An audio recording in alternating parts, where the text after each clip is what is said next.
From the farmers and ranchers of Farm Bureau, this is Farm Weekend.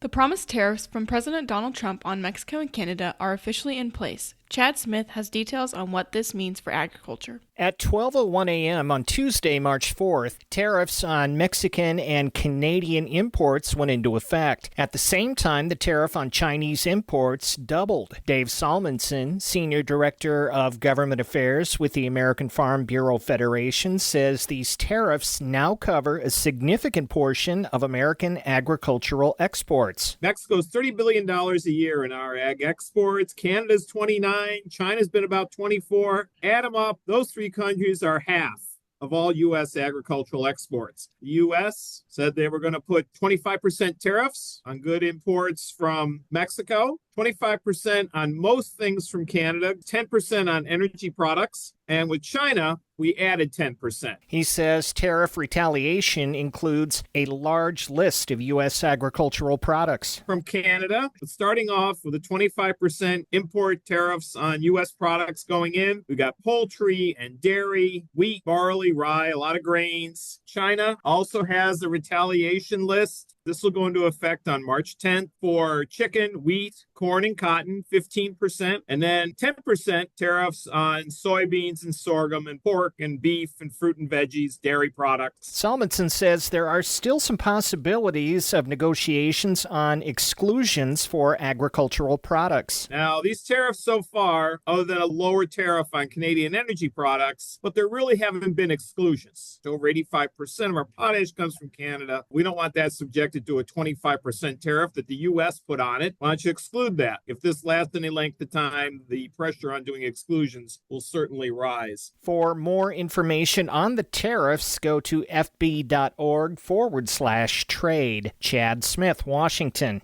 Livestock brand renewals and legislative updates. More on that when Farm Weekend returns.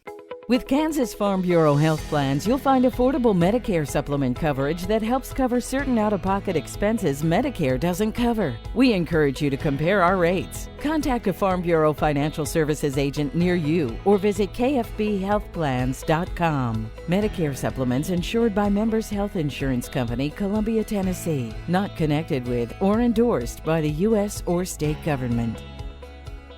The 2025 Livestock Brand Renewal window is now open. If you have an email address on file, please search all your email inboxes for the renewal email. If you do not have an email on file, you will receive a renewal letter in the postal mail. Livestock brands are due for renewal on April 1st. Brands that expire will become available to the public for registration after June 1st. When policy is being discussed in Topeka or Washington, D.C., there may be a short opportunity for you, as a constituent, to have your say. Getting timely alerts from Kansas Farm Bureau can help you act quickly. Stay informed by subscribing to Kansas Farm Bureau's weekly legislative updates and action alerts. Sign up at www.kfb.org/advocacy. Next, Insight with Kim Baldwin. Frustrated with your current healthcare coverage? Kansans are saving up to 60% a month with Kansas Farm Bureau health plans. Choose from individual and family plans, short-term coverage, or dental and vision plans. It's quality coverage you can afford. Learn more and get a free quote by visiting kfbhealthplans.com or visiting a Farm Bureau financial services agent near you. Now, Insight with Kim Baldwin. I drove my kids to school one morning last week. As we drove to town, we passed a farm pond that had the remains of a homemade hockey rink pulled onto the wheat surrounding the pond. This particular pond has had many days this winter where the ice has been so thick that hockey games and ice skating has been a common sight for passersby. Now, the ice on the pond has melted and replaced by an impressive number of geese floating on the water. As I inched closer to the school drop-off line, I couldn't believe my eyes. Shorts. They were everywhere. Yes, the temperature outside that morning was significantly warmer than the majority of the days we've experienced the last few months.